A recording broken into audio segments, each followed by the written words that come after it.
आज हम संविधान की बात करेंगे, भारतीय संविधान, जिसे भाग 3 के बारे में बात करेंगे।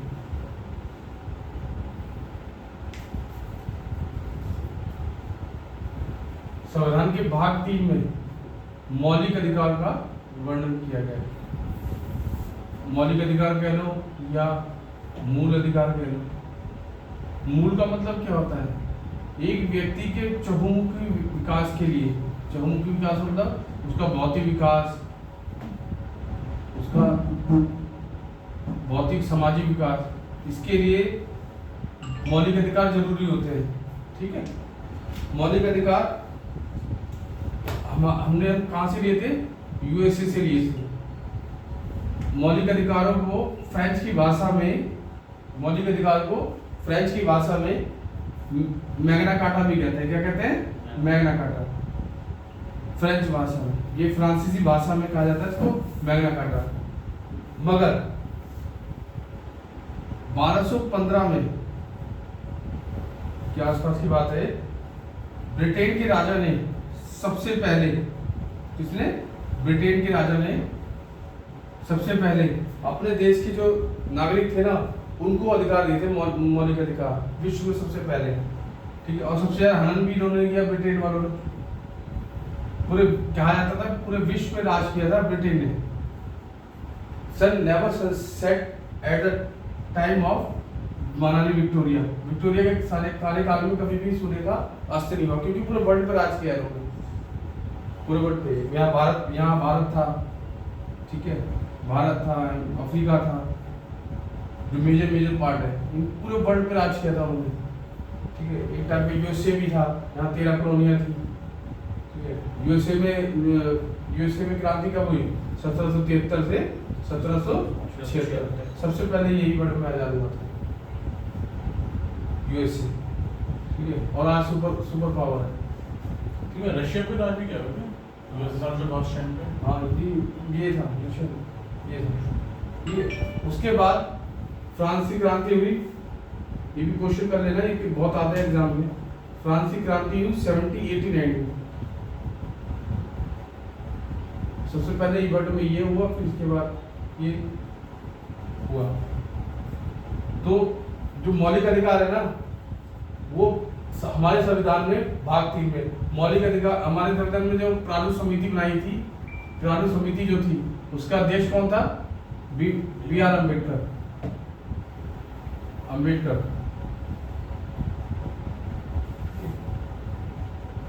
इसीलिए इनको क्या है, फादर ऑफ इंडियन कॉन्स्टिट्यूशन कहते हैं, डॉक्टर अम्बेडकर को। भाग 3 मौलिक अधिकार। पहले हमारे जो संविधान था ना, उसमें कुल 7 संविधान में कुल कितने थे? कुल 7 मौलिक अधिकार हुआ करते थे। लेकिन संपत्ति के अधिकार को हटाकर, इसको क्या बना दिया गया? मौलिक अधिकार में रह गया, ये क्या हो गया? कानूनी अधिकार। ये अब क्या हो गया? कानूनी अधिकार। इस तरह से हमारे पास कितने मौलिक अधिकार हैं? 6 मौलिक अधिकार। मौलिक अधिकार का संरक्षक क्वेश्चन आता है। मौलिक अधिकार का संरक्षक कौन होता है? ये होता है सुप्रीम कोर्ट और हाई कोर्ट। सुप्रीम कोर्ट और हाई कोर्ट मौलिक अधिकार का संरक्षक होते हैं।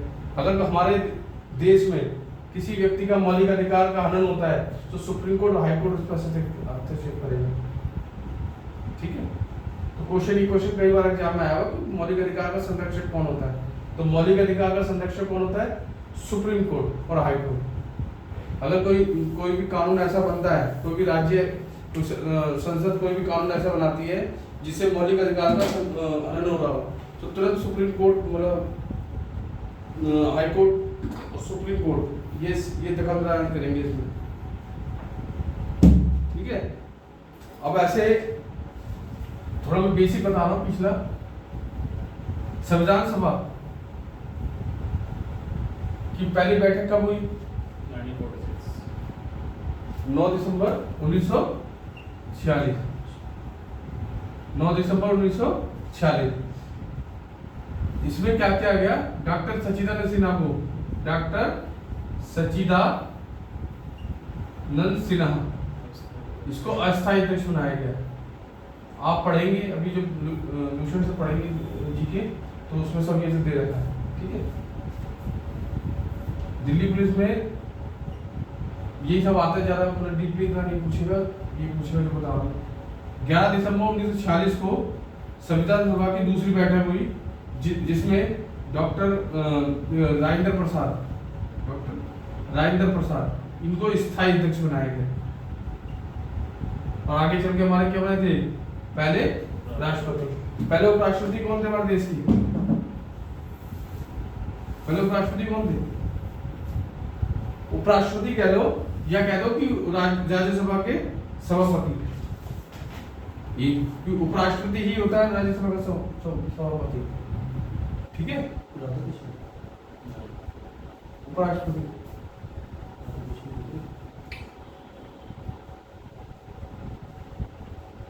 डाउट है?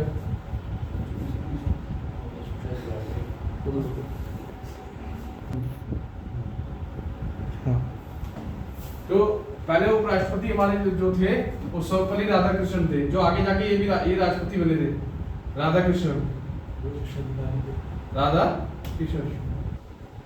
ये सर्वपल्ली राधाकृष्णन जो थे हमारे देश के क्या थे, पहले उपराष्ट्रपति थे और राज्यसभा के सभापति। ये क्वेश्चन इंपॉर्टेंट कई बार एग्जाम में पहले पूछा जाता था कि राज्यसभा का सभापति कौन होता है, तो उपराष्ट्रपति होता है, इस चीज को याद रखना।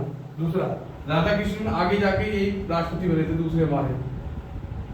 बोला ऐसे पूछ सकता है क्वेश्चन एग्जाम में कि ऐसा कौन से राष्ट्रपति थे जो राष्ट्रपति बनने से पहले उपराष्ट्रपति थे हमारे देश के, तो वो कौन थे? सर्वपल्ली राधाकृष्णन, ठीक है।